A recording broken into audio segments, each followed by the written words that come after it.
Budi Santoso tidak percaya dengan apa yang dilihatnya. Sosok mantan istrinya yang ia temui setelah 10 tahun tampak begitu aneh, penampilan Maya yang dulu rapi dan bersih kini sirna. Rambutnya acak-acakan, pakaiannya lusuh, dan kerutan di wajahnya tampak dalam. Mas Budi. Maya mengangkat kepalanya. Matanya menunjukkan kelelahan yang mendalam. Bagaimana kamu bisa berubah sebanyak ini? Budi kehilangan kata-kata. Kalian sedang mendengarkan cerita ini di mana? Apakah sambil bersantai di rumah? Atau di tengah perjalanan KRL menuju kantor? Beritahu kami di kolom komentar. Cerita yang menarik akan segera dimulai. Jika kalian menyimaknya sampai akhir, hal-hal baik akan datang kepada kalian. Ini karena Cahaya, suara Maya bergetar. Cahaya? Ada apa dengan putri kita? Dia kecelakaan. 3 tahun yang lalu. Mendengar itu, dada Budi terasa sesak. Kecelakaan apa? Bagaimana keadaannya sekarang? Dia belum sadar, biaya rumah sakit. Suara Maya semakin mengecil. Karena itulah aku hidup susah seperti ini. Budi menatap mantan istrinya, hatinya terasa berat.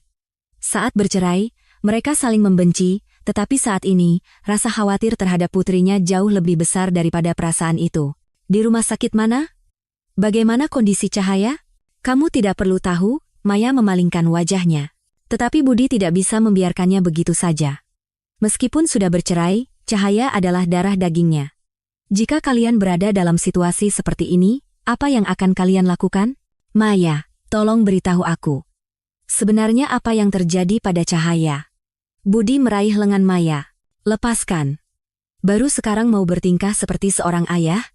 Maya menepis tangannya dan mulai berteriak. Kemana saja kamu selama 10 tahun ini? Apa kamu tahu betapa Cahaya merindukan ayahnya? Kata-kata itu menusuk hati Budi, itu kan sudah kesepakatan kita, untuk tidak saling mencampuri urusan masing-masing. Jangan beralasan. Kalian sedang mendengarkan cerita ini di mana? Jika kalian menyimaknya sampai akhir, hal-hal baik akan datang kepada kalian. Mata Maya berkilat karena amarah. Saat wisuda SMA, saat masuk kuliah, bahkan saat pertama kali bekerja, Cahaya selalu mencari ayahnya. Tapi kamu di mana? Budi tidak bisa berkata apa-apa. Jadi karena itu dia kecelakaan. Bukan. Ini lebih rumit, Maya menundukkan kepalanya. Hari itu, 3 tahun yang lalu, Cahaya sedang dalam perjalanan untuk menemuimu. Apa? Wajah Budi memucat. Dia menunggumu di depan kantorku, lalu sebuah truk besar. Suara Maya tercekat dan kering. Kenapa kamu tidak memberitahuku? Selama 3 tahun ini, kenapa? Untuk apa? Semuanya sudah terlambat. Sekarang dia di rumah sakit mana? Rumah Sakit Harapan Bangsa, di ruang ICU. Tapi sepertinya kami harus pindah. Kenapa? Tidak ada uang. Biaya rumah sakitnya 50 juta rupiah sebulan. Budi terkejut. 50 juta? Jadi selama ini totalnya berapa? 1,8 miliar. Tidak, sekarang sudah hampir 2 miliar, Maya tersenyum getir.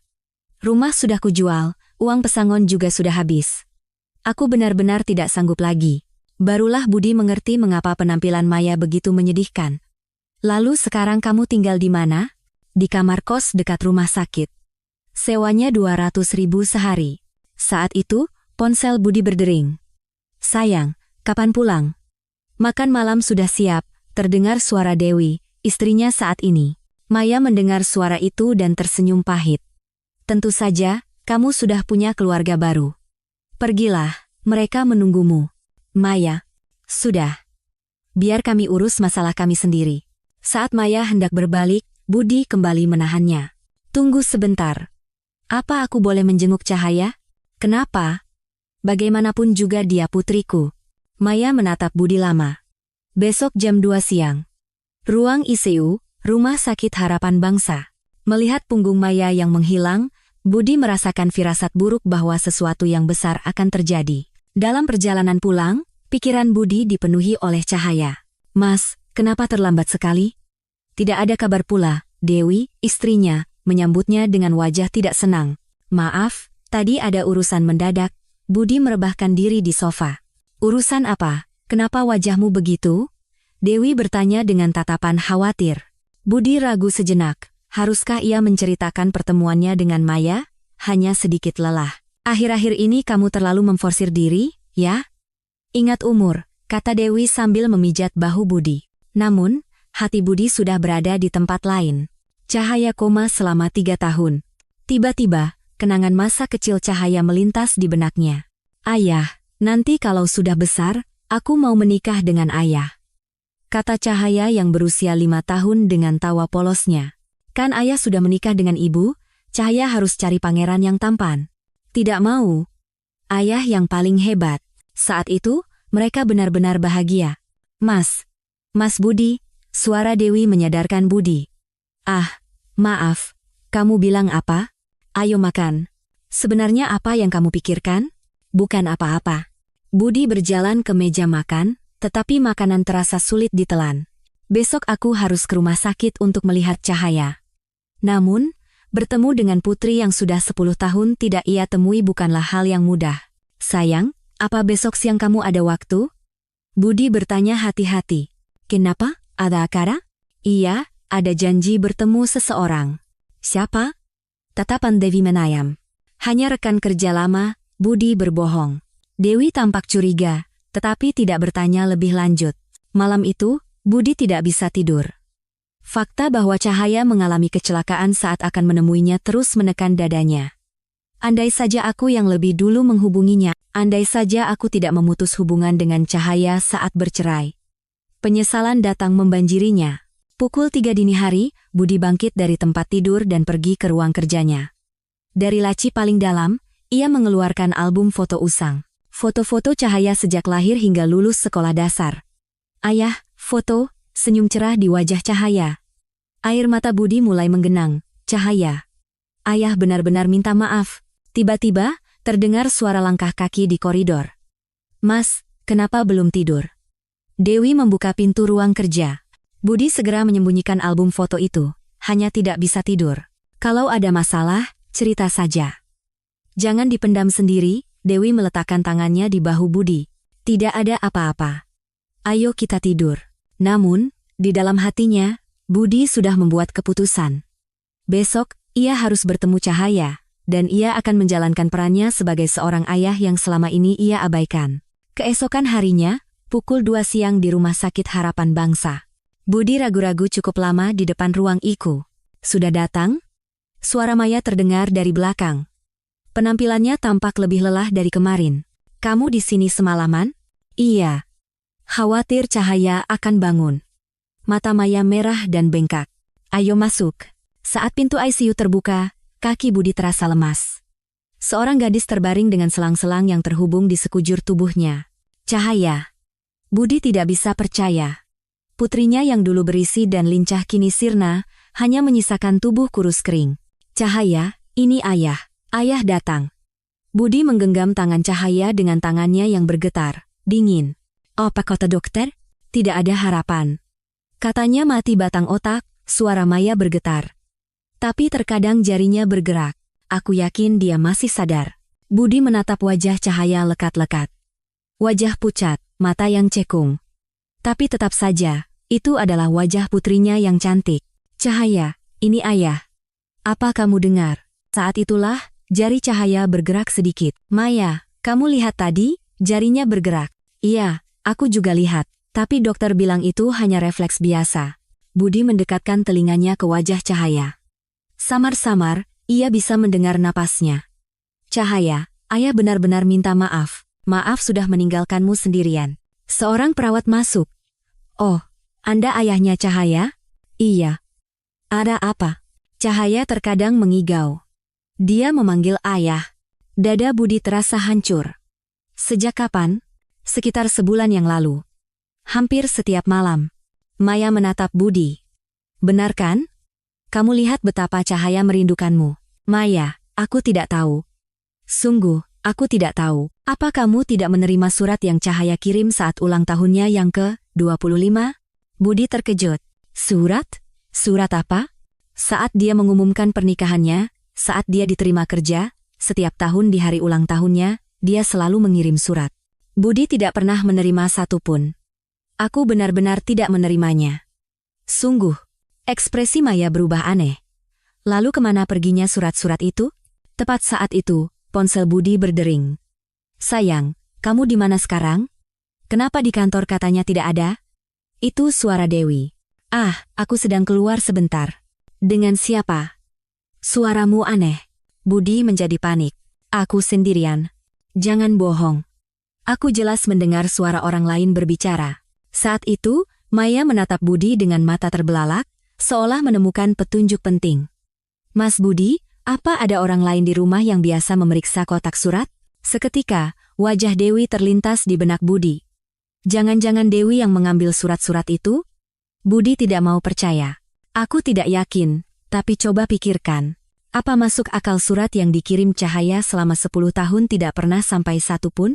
Kata-kata Maya membuat pikiran Budi kacau. Potongan-potongan ingatan mulai muncul. Dewi yang selalu lebih dulu memeriksa kotak surat, kata-katanya yang sering bilang tidak ada surat penting hari ini. Tunggu, Maya. Aku pernah beberapa kali melihat Dewi membakar sesuatu di halaman belakang. Apa? Saat kutanya, dia bilang hanya membakar brosur iklan. Wajah Maya menegang. Itu pasti surat dari Cahaya. Wanita itu.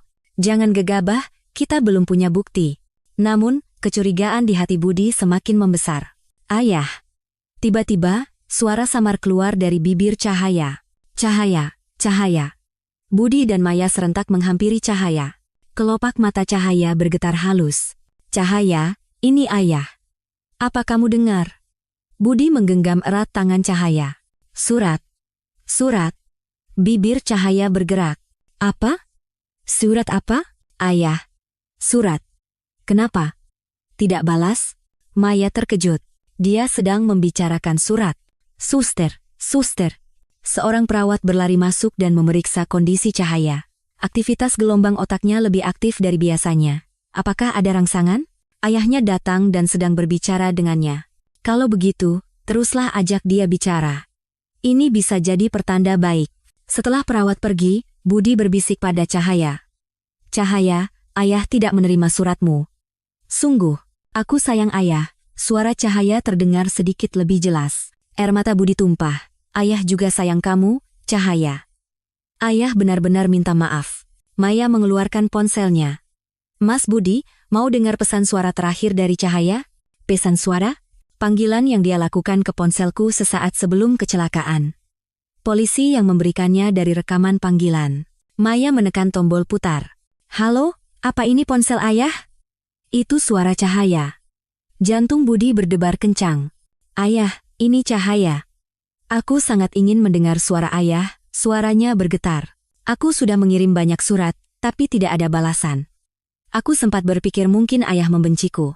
Kepalan tangan Budi mengeras.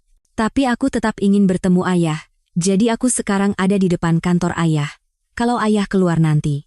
Terdengar suara lain dari seberang telepon. Sayang, kamu telepon siapa? Budi terkejut.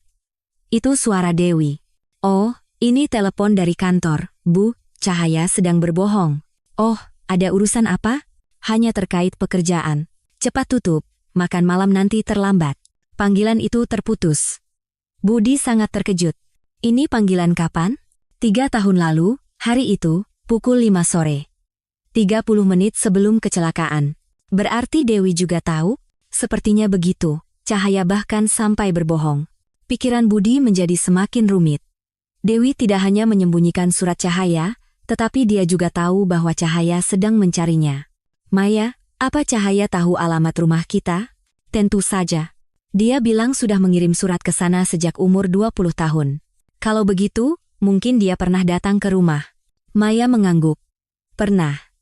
Cahaya bilang dia beberapa kali ke rumah, tapi tidak pernah ada orang. Kapan?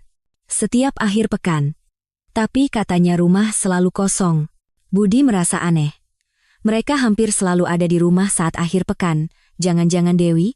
Saat itu, ponsel Budi berdering lagi. Mas, kapan pulang? Makan malam sudah kusiapkan. Suara Dewi terdengar lebih waspada dari biasanya. Iya, sebentar lagi. Kamu dengan siapa? Suara latarnya aneh. Aku di rumah sakit sebentar. Rumah sakit? Kamu sakit? Budi kehilangan kata-kata. Bukan aku, teman dirawat. Budi mencoba berkilah. Teman? Teman yang mana? Aku tidak pernah dengar. Suara Dewi menajam. Rekan kerja. Mungkin aku lupa cerita. Jangan bohong. Aku kenal semua orang di kantormu, tidak ada yang dirawat. Budi berkeringat dingin. Ini pertama kalinya Dewi menginterogasinya seperti ini. Aku akan segera pulang. Mas Budi, suara Dewi berubah dingin. Kamu menyembunyikan sesuatu, kan? Sikapmu aneh akhir-akhir ini. Setelah panggilan berakhir, Maya menatap Budi. Dia mencurigakan. Apa dia biasanya seperti itu? Tidak.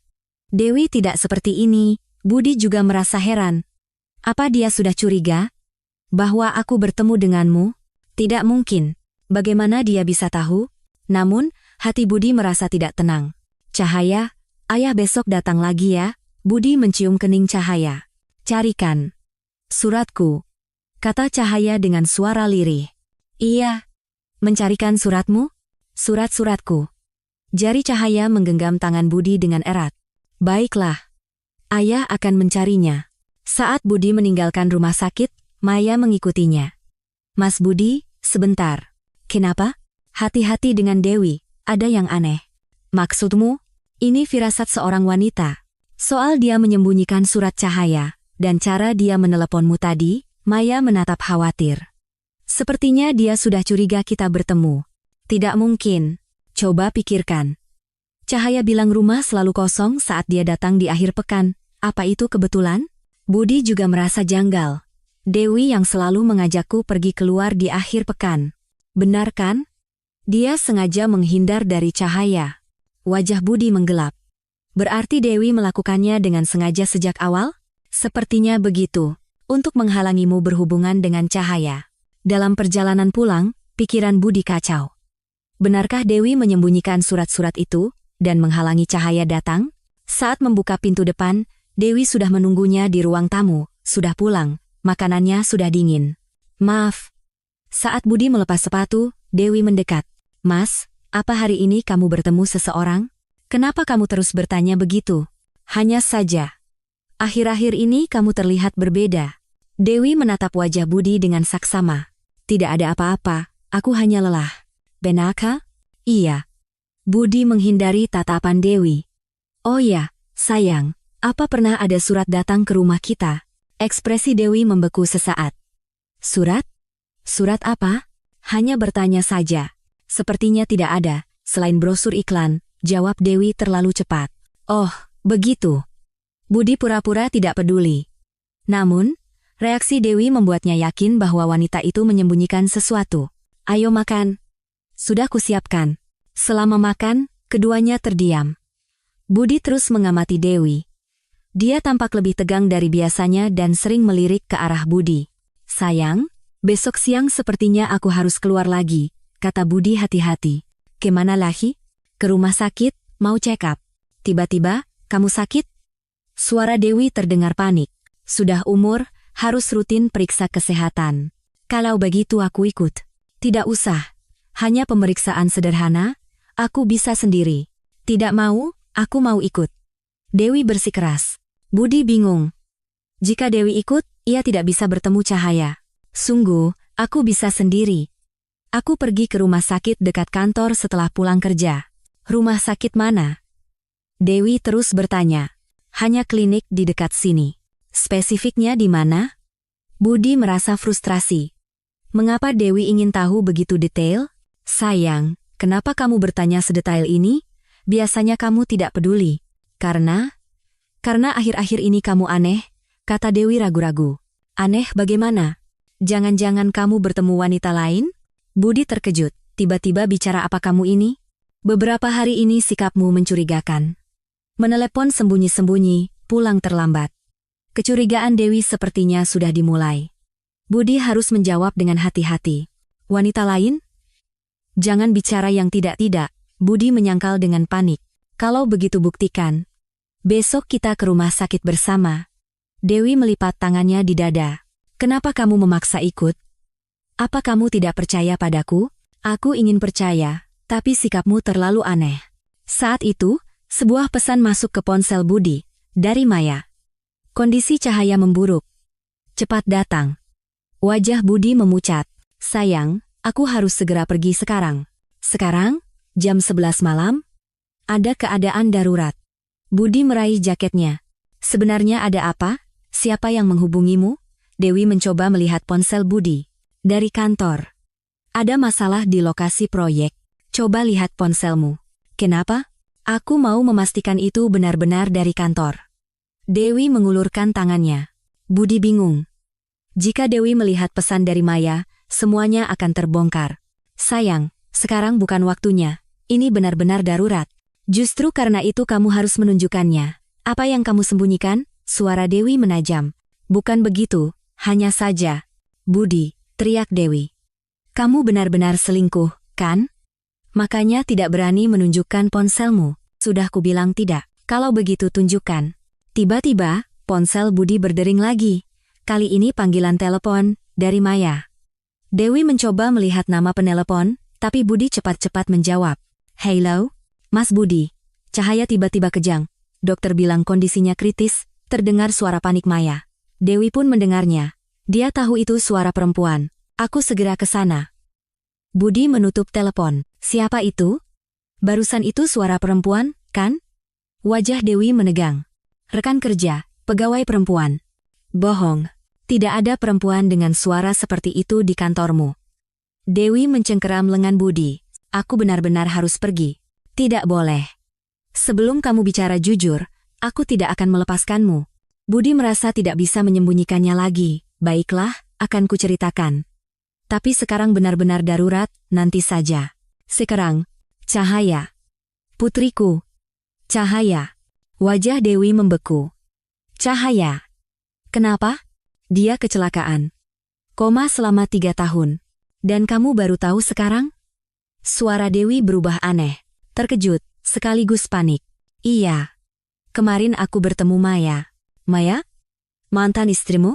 Iya. Dewi terdiam sejenak, lalu tiba-tiba ia menangis. Mas, maafkan aku terlalu curiga. Budi heran. Tidak apa-apa, aku mengerti. Cepatlah pergi. Katanya Cahaya dalam bahaya. Dewi mendorong Budi.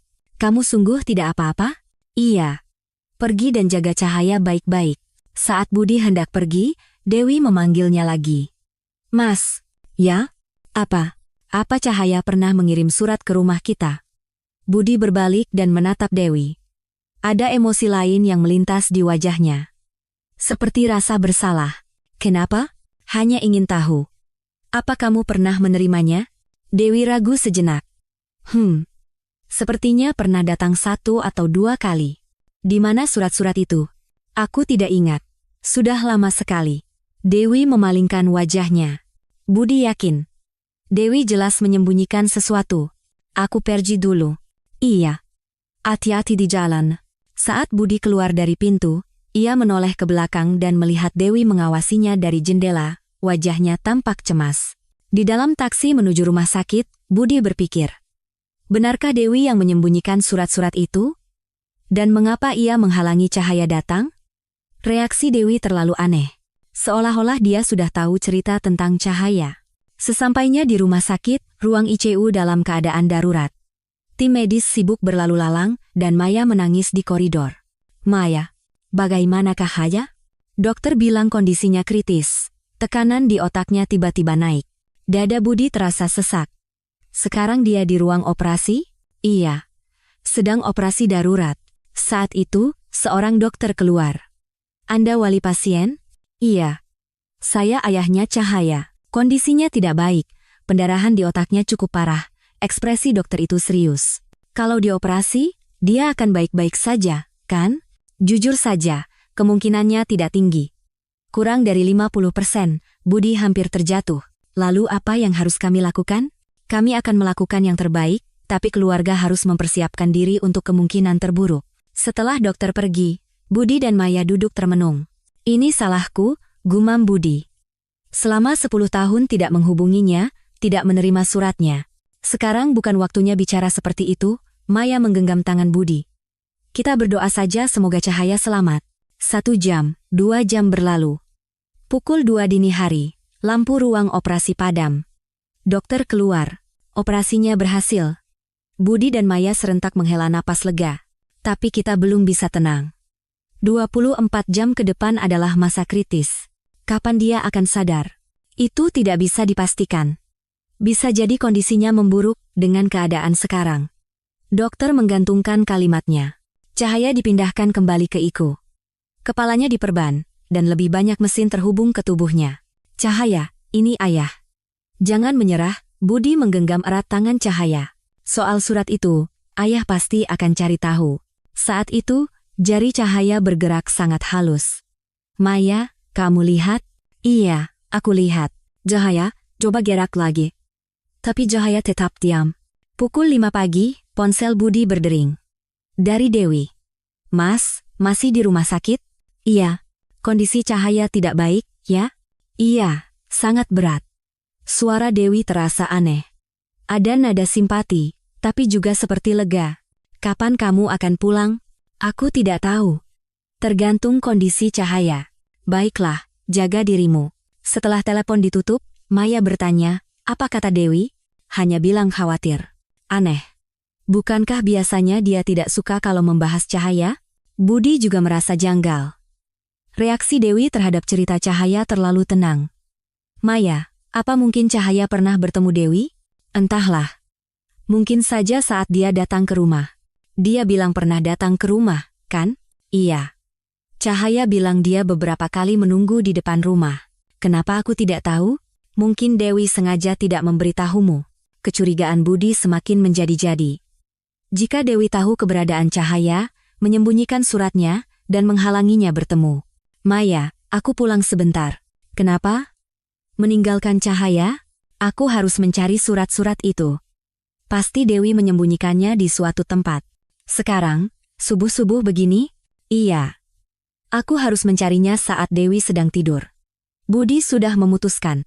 Ia harus menemukan surat-surat Cahaya dan mencari tahu mengapa Dewi melakukan hal itu.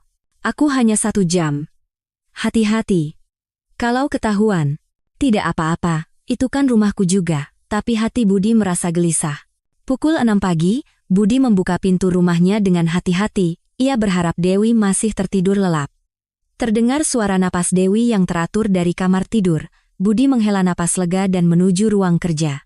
Di mana dia menyembunyikannya? Budi membuka laci meja rias Dewi. Di antara kosmetik, tidak ada surat. Ia juga memeriksa bagian dalam lemari pakaian, tetap tidak ada. Jangan-jangan sudah dibakar? Budi pergi ke halaman belakang, ke tempat Dewi biasa membakar sesuatu. Ia mengais abunya, tapi tidak menemukan sisa kertas surat. Bagaimana dengan gudang? Ia membuka pintu gudang dengan pelan. Di antara tumpukan kotak berdebu, ia mulai mencari. Setelah beberapa lama, di sudut paling dalam, ia menemukan sebuah kotak kecil. Kotak bertuliskan nama Dewi. Ketika Budi membukanya, ia terkejut. Penuh dengan amplop surat. Tulisan tangan Cahaya, ditujukan kepada Bapak Budi Santoso. Tangannya bergetar. Ia mengambil surat pertama dan mulai membacanya. Untuk ayah, aku sudah berusia 20 tahun. Rasanya aneh sudah menjadi dewasa, tapi hal pertama yang ingin kulakukan adalah menyapa ayah. Apa kabar ayah? Aku diterima di universitas. Aku memilih jurusan manajemen yang sepertinya akan ayah sukai. Aku sering memikirkan ayah. Aku rindu ayah, jadi hubungi aku kapan saja. Dari putrimu yang tercinta, Cahaya. Air mata menggenang di mata Budi. Ia membuka surat kedua. Untuk ayah, apakah ayah sudah menerima suratku? Aku khawatir karena tidak ada balasan. Apa aku melakukan kesalahan? Ayah tidak membenciku, kan? Ibu bilang mungkin ayah sibuk, tapi aku akan sangat senang jika ayah bisa membalasnya, meskipun singkat. Putrimu yang menunggu, Cahaya. Semakin banyak surat yang ia baca, hati Budi semakin sakit. Isi surat Cahaya perlahan berubah menjadi keputusasaan. Apa ayah benar-benar sudah membuangku? Apa karena ayah punya keluarga baru, aku jadi tidak dibutuhkan lagi? Tapi ayah tetaplah ayahku, tolong, temui aku sekali saja. Surat terakhir bertanggal 3 tahun yang lalu. Untuk ayah, sepertinya ini akan menjadi surat terakhirku. Rasanya tidak ada artinya lagi mengirim surat tanpa balasan. Tapi ada satu hal yang ingin kusampaikan pada ayah. Aku sangat mencintai ayah. Tidak apa-apa jika ayah tidak mencintaiku. Aku hanya ingin ayah tahu itu. Besok aku akan pergi ke kantor ayah. Aku ingin melihat wajah ayah untuk terakhir kalinya. Mungkin ayah bersedia menemuiku, tapi aku tidak akan berharap banyak. Putrimu yang akan selalu mencintaimu, Cahaya. Budi terisak membaca surat itu. Sehari setelah menulis surat inilah,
saya mengalami kecelakaan. Kenapa surat-surat ini? Suara terdengar dari belakang. Sedang kamu cari? Dewi berdiri di sana. Budi terkejut dan berbalik. Dewi, apa ini? Budi mengangkat surat-surat itu. Wajah Dewi memucat. Kenapa kamu menyembunyikan surat Cahaya selama 10 tahun? Mas, dengarkan dulu, ada alasannya. Alasan? Alasan apa? Putriku mencariku dengan begitu putus asa. Suara Budi meninggi. Pelan-pelan. Nanti tetangga dengar. Apa itu penting sekarang? Cahaya kecelakaan karena kamu. Bukan karena aku. Itu tidak benar. Dewi membela diri. Lalu karena siapa? Kamu sembunyikan suratnya, kamu halangi dia bertemu denganku. Mas, sungguh, ada alasannya? Alasan apa? Bentak Budi. Dewi ragu sejenak, lalu mulai berbicara. Aku juga pernah punya seorang putri. Apa? Punya seorang putri? Budi menatap Dewi dengan tidak percaya. Iya. Sebelum kita menikah, suara Dewi bergetar. Kenapa kamu tidak pernah cerita? Aku tidak bisa. Kenangan itu terlalu menyakitkan. Dewi terduduk dan menangis. Namanya Putri. Seumuran dengan Cahaya. Dada Budi terasa sesak. Lalu di mana dia sekarang? Meninggal. Saat umurnya 15 tahun. Tangis Dewi semakin keras. Kecelakaan lalu lintas. Saat pulang sekolah, Budi terdiam. Jadi setiap kali melihat Cahaya, aku teringat pada Putri, tapi itu bukan alasan untuk menyembunyikan suratnya. Awalnya hanya karena cemburu. Karena kamu punya seorang putri yang masih hidup. Dewi menunduk. Tapi lama-kelamaan, muncul perasaan lain. Perasaan apa? Aku takut. Surat-surat Cahaya begitu menyentuh hati. Dewi mengambil salah satu amplop. Membaca surat ini membuatku teringat kata-kata Putri sebelum dia meninggal. Kata-kata apa? Ibu, kalau aku mati, apa ibu akan sedih? Hal-hal seperti itu. Wajah Budi muram. Setelah Putri meninggal, aku hancur. Aku kehilangan arti hidup.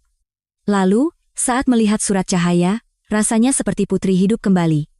Mata Dewi bersinar aneh. Aku tidak mengerti maksudmu. Awalnya aku hanya ingin menyembunyikan suratnya. Tapi lama-kelamaan. Dewi berhenti. Lama-kelamaan apa? Aku merasa seolah-olah Cahaya adalah putriku. Budi merasakan hawa dingin. Jadi kamu juga menghalanginya saat dia datang menemuimu? Iya. Aku ingin membuat Cahaya hanya bergantung padaku. Kamu sudah gila, desah Budi. Tapi yang lebih mengejutkan lagi, Dewi mengeluarkan kotak lain. Cahaya pernah datang ke rumah kita. Apa? Musim dingin tahun lalu. Kamu sedang dinas luar kota. Wajah Budi memucat. Cahaya menunggu di depan pintu selama berjam-jam. Awalnya aku pura-pura tidak melihat, tapi Dewi mengeluarkan sebuah foto. Foto Cahaya yang sedang duduk di depan pintu. Kenapa kamu memotretnya? Karena dia sangat mirip dengan Putri. Cara duduknya. Budi merinding. Jadi aku membuka pintu. Kubawa Cahaya masuk ke dalam rumah. Budi tidak percaya. Aku menyuguhinya teh dan kami mengobrol. Dewi menunjukkan foto lain. Foto Cahaya yang sedang tersenyum di sofa ruang tamu. Apa katanya? Dia bilang sangat merindukan ayah.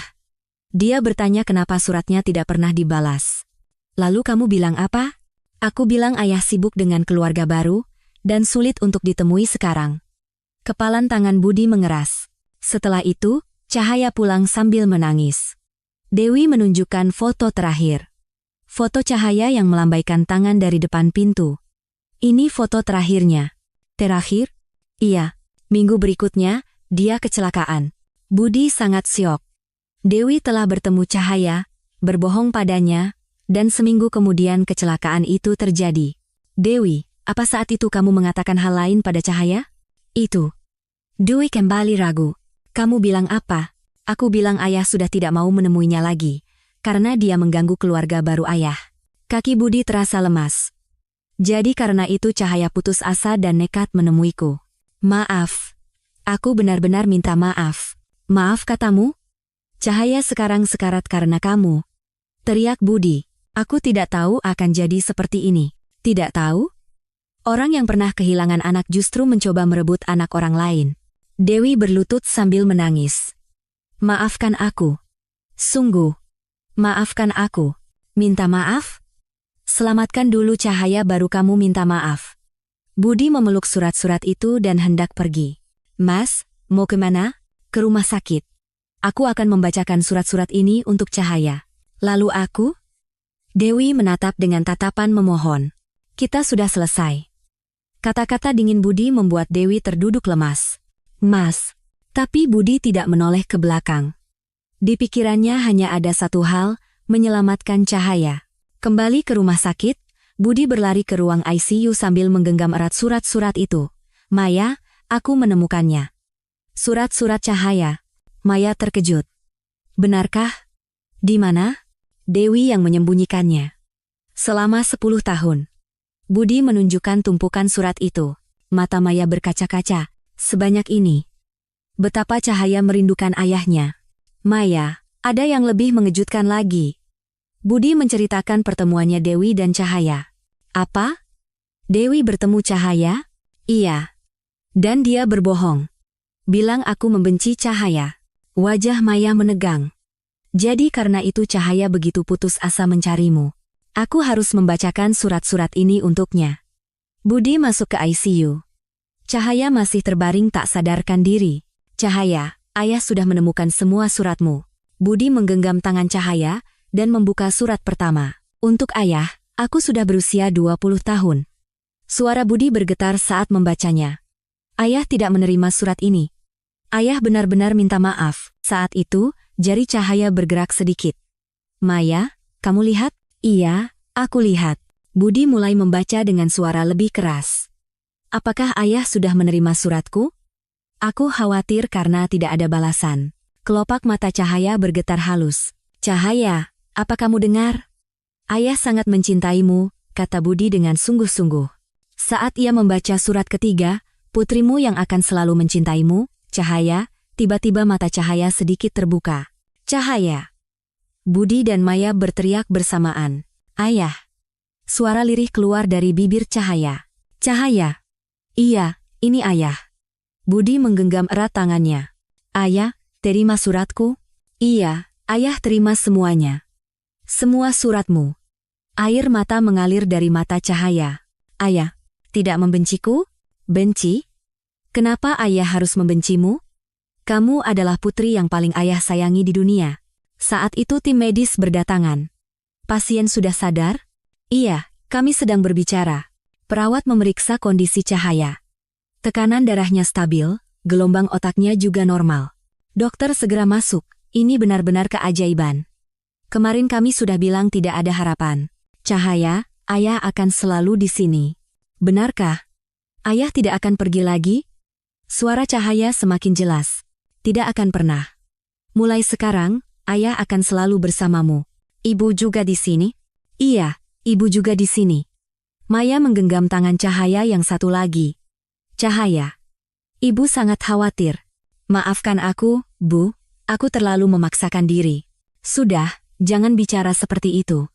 Kamu sudah sadar saja sudah cukup. Tiba-tiba, Cahaya memasang wajah serius. Ayah, apa istri baru ayah tidak akan marah? Budi dan Maya saling berpandangan. Cahaya, jangan pikirkan itu. Ayah akan selesaikan semuanya. Tapi, Budi menggenggam tangan Cahaya lebih erat. Bagi ayah, kamu yang paling berharga, lebih dari siapapun. Cahaya tersenyum cerah. Senyum pertama putrinya setelah 3 tahun. Aku sayang ayah. Ayah juga sayang kamu, Cahaya. Saat itu, ponsel Budi berdering. Dari Dewi. Budi tidak menjawabnya. Saat ini adalah waktunya bersama Cahaya. Ayah, apa kita benar-benar bisa tinggal bersama lagi? Iya. Mulai sekarang, kita akan menjadi keluarga lagi. Budi menatap Maya. Maya pun mengangguk. Meskipun telah berpisah sekian lama, mereka tahu bahwa demi Cahaya, mereka harus bersama. Cahaya, sekarang istirahatlah. Ayah akan terus di sini. Iya, ayah. Cahaya menutup matanya dengan tenang. Kali ini, tidurnya terasa damai. Seminggu setelah Cahaya sadar, kecepatan pemulihannya membuat para dokter terkejut. Ini benar-benar keajaiban, kata dokter yang menanganinya. Saya jadi sadar betapa pentingnya cinta keluarga. Budi menghabiskan setiap hari di rumah sakit bersama Cahaya, menebus perannya sebagai ayah yang hilang selama 10 tahun. Ayah, ingat boneka kesukaanku waktu kecil? Boneka kelinci, warna pink? Betul, ayah masih ingat. Cahaya tersenyum cerah. Tentu saja. Bagaimana mungkin ayah lupa? Sebenarnya, Budi mengingat semua kenangan tentang Cahaya dengan jelas. Ayah, setelah sembuh nanti, aku harus tinggal di mana? Tanya Cahaya hati-hati. Nanti ayah pikirkan. Budi memiliki banyak pertimbangan. Hubungannya dengan Dewi sudah berakhir, tapi masalah rumah cukup rumit. Aku tinggal dengan ibu juga tidak apa-apa. Tidak.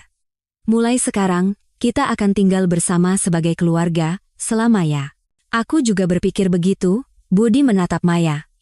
Maya, mari kita coba lagi. Apa? Sebagai keluarga. Demi Cahaya. Mata Maya berkaca-kaca. Apa kita bisa?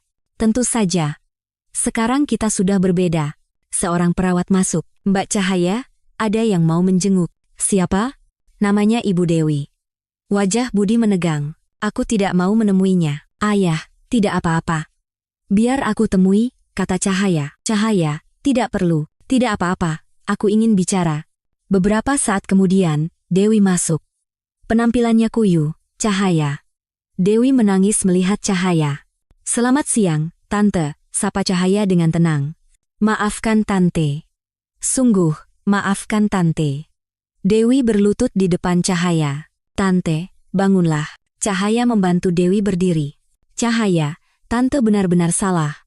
Tante pasti juga berat, ya? Setelah kehilangan putri Tante. Kata-kata Cahaya membuat Dewi menangis lebih keras. Tapi itu bukan alasan. Tante terlalu egois. Sudah, Tante. Aku juga sudah bertemu ayah lagi. Cahaya tersenyum menatap Budi. Cahaya, kamu terlalu baik, kata Maya sedih. Ibu, kalau aku membencinya, aku yang akan lebih menderita. Cahaya berkata pada Dewi, Tante, mulailah hidup yang baru. Putri Tante pasti juga ingin Tante bahagia. Dewi mengangguk. Terima kasih, Cahaya. Terima kasih banyak. Dewi bangkit dan menatap Budi. Mas. Pak Budi. Saya sudah menyiapkan surat cerai. Rumah juga akan saya atasnamakan Cahaya. Budi terkejut, tidak perlu begitu. Tidak apa-apa. Ini yang benar. Dewi mengeluarkan beberapa dokumen dari tasnya. Dan ini juga. Sebuah buku tabungan. Ini tabungan saya. Pakai untuk biaya pengobatan Cahaya. Dewi, Hanya ini yang bisa saya lakukan. Dewi menunduk. Kalau begitu, saya permisi. Semoga kalian bahagia. Saat Dewi hendak berbalik, Cahaya memanggilnya. Tante. Ya? Sesekali aku akan menghubungimu. Air mata Dewi tumpah. Benaka? Iya. Kita kan keluarga. Kata-kata itu membuat Dewi hampir terjatuh. Terima kasih. Sungguh, terima kasih. Setelah Dewi pergi, Budi bertanya pada Cahaya. Cahaya, kamu sungguh tidak apa-apa? Iya. Sekarang semuanya sudah selesai. Cahaya menggenggam tangan Budi dan Maya. Apa kita bisa jadi keluarga lagi? Tentu saja, kita memang sudah keluarga. Budi mengelus kepala Cahaya. Ini benar-benar awal yang baru. Sebulan setelah Cahaya keluar dari rumah sakit, keluarga baru itu memulai hidup baru di rumah yang diserahkan oleh Dewi. Ayah, sarapan sudah siap. Budi merasa bangga melihat meja makan yang disiapkan Cahaya dengan telaten. Putri ayah ternyata jago masak juga. Ibu yang mengajari. Waktu kerja di restoran untuk biaya rumah sakit, kata Maya malu-malu. Saat itu benar-benar berat. Aku kerja 16 jam sehari. Maya, kamu sudah bekerja keras. Budi menggenggam tangan Maya. Mulai sekarang, biar aku yang bertanggung jawab. Ayah, aku juga akan segera cari kerja, kata Cahaya. Istirahat dulu. Sampai kamu pulih total. Tapi biaya rumah sakit masih banyak. Itu urusan ayah. Budi memang sudah mengambil pinjaman dari kantor dan mencairkan dana pensiunnya lebih awal untuk melunasi biaya rumah sakit. Ayah, waktu aku sakit, aku bermimpi. Mimpi apa? Aku bertemu kakek. Ayahnya ayah. Budi terkejut. Ayahnya sudah meninggal saat Cahaya masih kecil. Apa kata kakek? Cahaya, maafkan ayahmu. Dia juga sangat menderita, kata kakek. Dan kakek juga bilang, keluarga adalah hal yang paling berharga. Mata Budi berkaca-kaca. Kakek benar, Maya ikut terharu. Ibu, ayah, apa kalian tidak mau menikah lagi? Usulan tiba-tiba dari Cahaya membuat Budi dan Maya bingung. Cahaya, itu keinginanku. Aku ingin kita menjadi keluarga yang sesungguhnya lagi. Budi menatap Maya. Maya, bagaimana menurutmu? Entahlah. Usia kita kan sudah. Apa hubungannya usia dengan cinta? Kata Budi serius. Apa kita benar-benar bisa memulai lagi? Tentu saja. Sekarang kita sudah lebih saling mengerti. Malam itu, Budi merencanakan sesuatu yang istimewa. Ia membawa Cahaya dan Maya ke Taman Suropati, tempat mereka dulu sering berkencan. Kenapa tiba-tiba ke sini? Tanya Maya heran. Kamu tidak ingat? Ini tempat kencan pertama kita. Oh, iya. Waktu itu kamu canggung sekali. Cahaya tertawa bahagia mendengar cerita masa lalu orang tuanya. Ayah, bagaimana ayah melamar ibu? Biasa saja. Tidak. Dia gugup sekali sampai bicaranya gagap, kata Maya sambil tertawa. Kamu ingat apa yang kukatakan waktu itu? Budi berlutut. Maya, maukah kamu menikah denganku? Ayah. Cahaya terkejut. Kali ini aku akan melakukannya dengan benar. Ada Cahaya, dan kita sudah lebih dewasa. Budi mengeluarkan cincin dari sakunya. Kapan kamu siapkan ini? Maya terharu. Tadi pagi, waktu Cahaya tidur siang. Ibu, terima, Bu. Kata Cahaya bersemangat. Maya, ayo kita coba sekali lagi. Kali ini aku tidak akan pernah melepaskanmu. Maya mengangguk sambil menangis. Iya. Ayo kita coba lagi. Budi memasangkan cincin di jari Maya. Hore. Cahaya bertepuk tangan. Aku bahagia sekali. Orang-orang yang lewat pun ikut bertepuk tangan. Budi merangkul Cahaya dan Maya. Sekarang kita benar-benar keluarga. Iya, ayah. Bersama selamanya, kata Cahaya. Tapi ayah, aku penasaran satu hal. Apa? Bagaimana kabar Tante Dewi? Budi berpikir sejenak. Dia sesekali mengirim pesan. Katanya sudah mulai kerja di tempat baru. Syukurlah. Aku harap Tante Dewi juga bahagia. Kebaikan hati Cahaya membuat Budi dan Maya terharu. Putri kita baik sekali. Karena aku mirip ayah dan ibu. Keluarga itu memulai lembaran baru, melompati jurang waktu selama 10 tahun. Hari-hari sibuk mempersiapkan pernikahan pun dimulai. Ayah, bagaimana gaun ini? Cahaya terpukau melihat Maya mengenakan gaun pengantin. Ibu yang paling cantik. Cahaya, kamu lebih cantik? Maya memeluk Cahaya. Ayah kemana? Sedang menyelesaikan urusan terakhir di kantor. Mengurus pensiun. Budi memutuskan untuk pensiun dini demi merawat Cahaya. Ayah terlalu banyak berkorban untukku. Tidak. Ini yang paling ayah inginkan. Saat itu Budi kembali. Calon istriku cantik sekali. Sayang, bagaimana? Semua sudah beres. Sekarang aku orang bebas. Budi tersenyum lebar. Sebagai gantinya, aku sudah menyewa sebuah kafe kecil. Agar kita bertiga bisa mengelolanya bersama. Benarkah? Mata Cahaya berbinar. Iya. Aku akan menaruh banyak buku kesukaanku, memutar musik, rasanya pasti menyenangkan. Malam itu, mereka bertiga menulis undangan pernikahan. Tiba-tiba bel pintu berbunyi. Budi membuka pintu, ternyata Dewi. Selamat. Boleh saya minta waktu sebentar? Dewi masuk dan duduk di ruang tamu. Wajahnya terlihat lebih cerah. Selamat atas pernikahannya. Terima kasih. Dan ini, Dewi memberikan sebuah kado. Cahaya membukanya, sebuah bingkai foto yang indah dengan foto keluarga baru mereka. Kapan foto ini diambil? Saat Mbak Cahaya keluar dari rumah sakit. Saya memotretnya diam-diam. Kalian terlihat sangat bahagia, kata Dewi tersenyum. Terima kasih, Tante.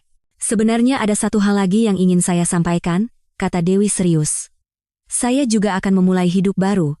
Saya akan bekerja di sebuah pusat konseling untuk membantu orang tua yang kehilangan anak seperti saya. Budi dan Maya terkejut. Sungguh? Iya. Mbak Cahaya sudah memaafkan saya. Saya ingin menyebarkan kebaikan hati itu kepada orang lain. Mata Cahaya berkaca-kaca. Tante, itu pekerjaan yang sangat mulia. Ini semua berkatmu. Aku belajar arti pengampunan yang sesungguhnya. Aku pasti akan datang di hari pernikahan kalian. Tante, tunggu, panggil Cahaya. Kalau kafe kami buka, jangan lupa mampir ya. Kafe? Iya, kami akan mengelolanya bersama. Kalau begitu, aku akan jadi pelanggan pertama. Setelah Dewi pergi, Maya berkata, dia benar-benar sudah berubah. Pengalaman pahit terkadang membuat orang tumbuh dewasa, jawab Budi. Ayah, Ibu, aku benar-benar beruntung, kata Cahaya sambil memandangi bingkai foto, karena dicintai oleh begitu banyak orang. Kami yang lebih beruntung punya putri sepertimu, Budi memeluk Cahaya. Ayah, Ibu, aku sayang kalian. Kami juga sayang kamu. Kehangatan dan kebahagiaan memenuhi rumah itu. Setelah melewati 10 tahun penuh luka dan kesalahpahaman, keluarga itu telah bertemu kembali. Penyembuhan yang sesungguhnya telah dimulai. Pernikahan minggu depan akan menjadi penanda awal yang baru. Dan setelah itu, di kafe yang mereka kelola bersama, lebih banyak kenangan indah akan tercipta. 1 tahun kemudian, Ayah, kopinya sudah siap. Cahaya membawakan secangkir kopi hangat untuk Budi. Terima kasih, putriku. Kafe kecil bernama Kafe Cahaya menjadi populer di lingkungan sekitar berkat suasana hangatnya dan keunikan karena dikelola oleh sebuah keluarga. Wah, Pak Budi, sibuk sekali hari ini, sapa seorang nenek pelanggan setia. Selamat datang, Nek. Hari ini mau pesan apa?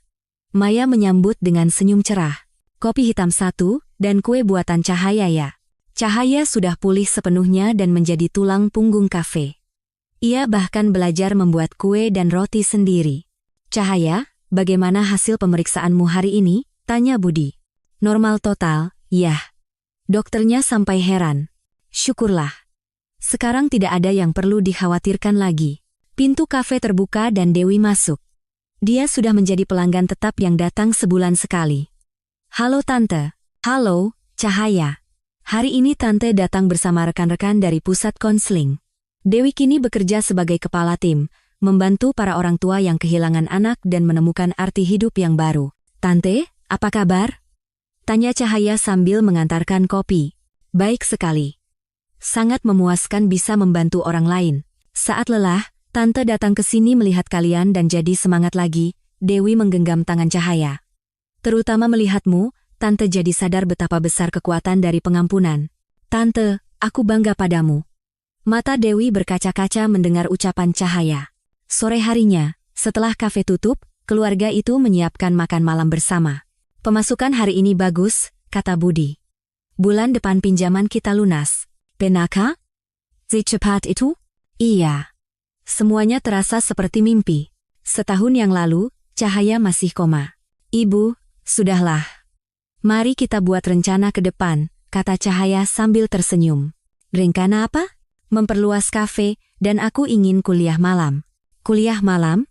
Iya, jurusan konseling. Aku ingin membantu orang seperti Tante Dewi. Budi dan Maya saling berpandangan. Itu ide yang bagus. Malam itu, Cahaya menulis di buku hariannya. Hari ini adalah hari yang sangat membahagiakan. Kafe berjalan lancar, keluarga sehat, dan Tante Dewi juga sudah menemukan jalannya. Setahun yang lalu, saat kecelakaan itu, aku sangat